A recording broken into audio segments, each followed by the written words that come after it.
Cette semaine encore, c'est la situation sociopolitique du pays qui occupe le devant de la scène dans l'actualité nationale. Ainsi, l'hebdomadaire Le Monde aujourd'hui titre arrêt numéro 12 de la Cour constitutionnelle, l'inquiétude plane sur tous les députés. Le journal nous apprend que cet arrêt relatif à la saisine du président de l'Assemblée nationale est tombé sans surprise. Le contenu ayant déjà été divulgué par une télé privée proche du pouvoir 48 heures avant la date contenue dans le dit arrêt. Si les décisions du juge constitutionnel ne sont pas susceptibles d'aucun recours et critique, les conséquences de celles-ci peuvent être évoquées, constate l'hebdomadaire qui poursuit des conséquences. Justement, le dernier arrêt rendu par la Cour sur l'autorisation d'arrestation du président de l'Assemblée nationale en a véritablement. La plus importante concerne l'immunité parlementaire, souligne Le Monde aujourd'hui. Dans sa rubrique politique, l'hebdomadaire satirique Le Canard déchaîné titre la nouvelle formule du PNDS incomprise des Nigériens. Selon le journal, une agitation monstre, des signes d'inquiétude inéluctables se lisent sur plusieurs visages des ténors de la majorité présidentielle. On cherche à tout prix à masquer un malaise on ne peut plus cuisant qui dénote le désemparement des uns et des autres sur le départ en exil présumé du président de l'Assemblée nationale, Hama Amadou. Dieu seul sait quelle stratégie il est aujourd'hui en train de peaufiner pour son retour sur la scène politique du Niger, constate le satirique, qui poursuit, outre le soutien du peuple, le président de l'Assemblée nationale peut compter sur le soutien de la communauté internationale. Hama entre cavale et hérésie a constitué l'un des titres à la une de l'hebdomadaire La Roue de l'Histoire qui nous apprend qu'aussi longtemps que Hama Amadou va courir dans la nature, il finira par répondre de ses actes un de ces 4 matins, à en croire le procureur de la République. En effet, rapporte le journal, selon Boukari Ibrahim Sali, la justice va bientôt constater l'absence de ce dernier si toutefois il ne répondait pas à la convocation du doyen des juges. Par la suite, il lui sera émis un mandat d'amener pour constater puis sa disparition du territoire national et l'impossibilité de lui mettre la main dessus seront établies. Après ce processus, il lui sera décerné un mandat d'arrêt international, souligne La Roue de l'Histoire. Après le départ de Hama Amadou, panique au cœur du régime, a constaté l'un des titres à la une de l'hebdomadaire Le Courrier qui constate que l'on croyait pourtant qu'avec le départ de Hama, le régime connaîtrait la paix. Son départ a provoqué non seulement la panique en leur sein, mais aussi la suspicion, la méfiance. Panique, suspicion au sein des régimes, ainsi sonne le glas. Plusieurs personnalités du régime sont soupçonnées d'être des hamistes. Elles sont accusées par la poignée des radicaux d'avoir même aidé Hama à sortir du Niger, alors que l'ordre a été donné des jours avant de le prendre illégalement et l'embastiller, constate Le Courrier. Qui va remplacer Hama Amadou à l'Assemblée nationale, s'interroge le républicain qui réapparaît dans le paysage médiatique nigérien. Ainsi, selon le journal, la vacance du poste, qui est aujourd'hui évidente, même si l'on est en intercession, nécessite la tenue d'une session extraordinaire en vue de combler le vide laissé par Hama Amadou, constate l'hebdomadaire Le Républicain, qui nous apprend que 2 noms circulent actuellement dans les milieux politiques. Il s'agit de Halidou Badji du MNSD Nassara El Albade Abouba et Hamani Harouna de Leader Tabat. Les 2 ont incontestablement le bagage nécessaire pour diriger l'institution, conclut le journal.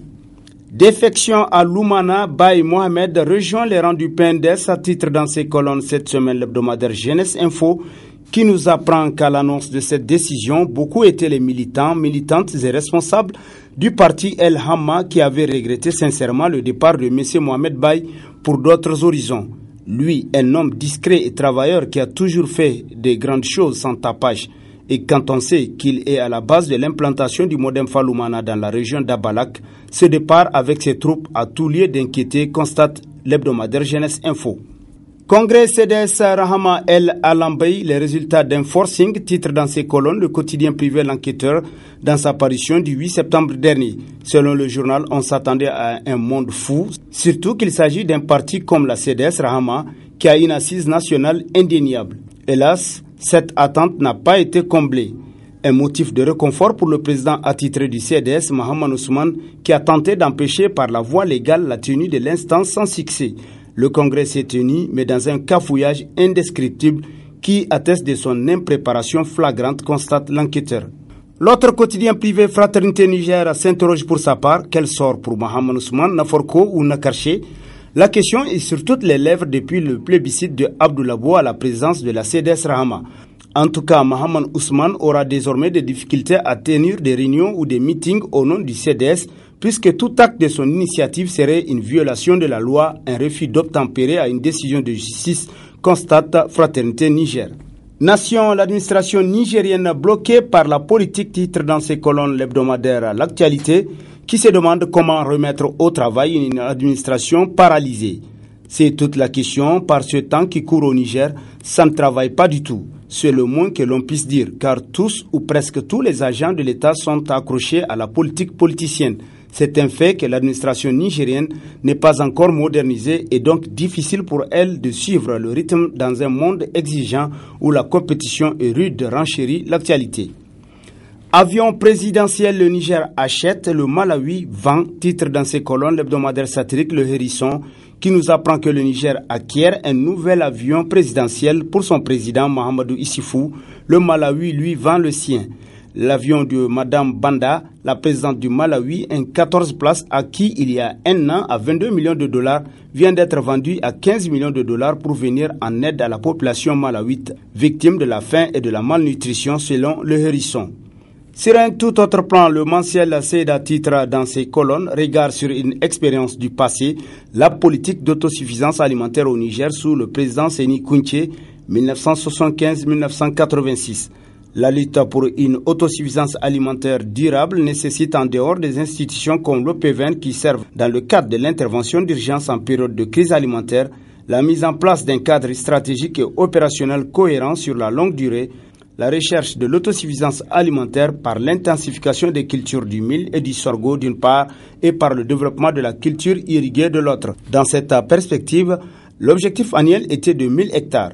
Une diversification des sources de croissance par le développement de la culture du niébé, la relance de la production de l'arachide et des productions animales. L'organisation, la formation et la responsabilisation des producteurs de concert avec la mise en place des structures de la société de développement qui a fait des structures coopératives et des samariats les principaux piliers de l'action gouvernementale, souligne le mensuel Seda. La gratuité des soins au Niger, un véritable piège sans fin, titre à cette semaine l'hebdomadaire Le Baobab, qui nous rappelle qu'en 2005, le Niger a fait le choix de s'attaquer concrètement aux barrières financières de l'accès aux soins en introduisant des mesures d'exemption de paiement au profit de certaines catégories de population. Mais d'énormes problèmes existent dans sa mise en œuvre efficace. La principale raison du blocage actuel réside dans un déficit chronique de financement. Le remboursement des structures sanitaires qui est censé s'effectuer dans un délai d'1 mois maximum s'étire des années durant, constate le Baobab. Et sur ce prend fin cette rubrique hebdomadaire. Prochain rendez-vous dans une semaine, plaise à Dieu, avec toujours la même passion de vous servir. Bonne lecture et au revoir.